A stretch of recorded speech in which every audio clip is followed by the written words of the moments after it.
LDF, UDF മുന്നണികളുടെ കൂട്ടുകച്ചവടത്തിനെതിരെയും MLAയുടെ ജനവഞ്ചനയ്ക്കെതിരെയും നാട്ടിക മണ്ഡലം കമ്മിറ്റിയുടെ നേതൃത്വത്തിൽ കുറ്റവിചാരണ യാത്രയുടെ സമാപന സമ്മേളനം അന്തിക്കാട് സെന്ററിൽ ചേർന്നു. സമാപന പൊതുയോഗം BJP മേഖലാ സെക്രട്ടറി പ്രിൻഡു മഹാദേവ് ഉദ്ഘാടനം ചെയ്ത് സംസാരിച്ചു. ഷൈൻ നെടിയിരിപ്പിൽ BJP നാട്ടിക മണ്ഡലം ജനറൽ സെക്രട്ടറി സ്വാഗതം പറഞ്ഞു.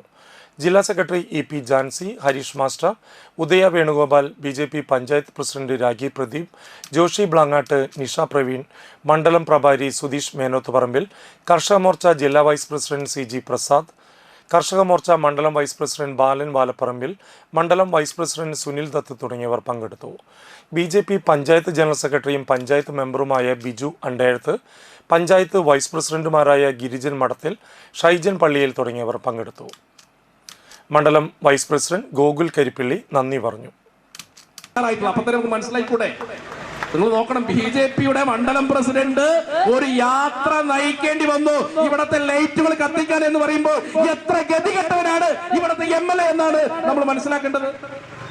അപ്പൊ നോക്കുക, അടിസ്ഥാനപരമായി ഒരു മനുഷ്യന് നൽകേണ്ട വൈദ്യുതി, വെള്ളം, വീട് അതുപോലും നൽകാൻ സാധിക്കാതെ വീണ്ടും വികസന ജാഥ. ഇപ്പൊ ഞാൻ നോക്കുക, എന്റെ തൊട്ട് മുമ്പിലൊക്കെ വികസന സന്ദേശ ജാഥയുടെ പോസ്റ്ററാണ് കാണുന്നത്. അപ്പൊ എന്ത് വികസനമാണ് മിസ്റ്റർ MLA? ഭരണമുള്ള കക്ഷിയുടെ MLA ആണ്. എന്ത് വികസനമാണ് നിങ്ങൾ ഈ നാട്ടിക നിയോജക മണ്ഡലത്തിൽ നടത്തിയതെന്ന് ജനങ്ങളോട് പറയേ. ഞങ്ങൾക്ക് പറയാൻ സാധിക്കും. കഴിഞ്ഞ 15 വർഷത്തെ ഇവിടത്തെ MLA-മാരുടെ വികസനം പരിശോധിക്കുന്ന സമയത്ത് 1000 കോടി രൂപയുടെ വികസനം ലാപ്സാക്കിയ ആളുകളാണ് ഇപ്പോൾ വികസനത്തെ കുറിച്ച് പറയുന്നത്.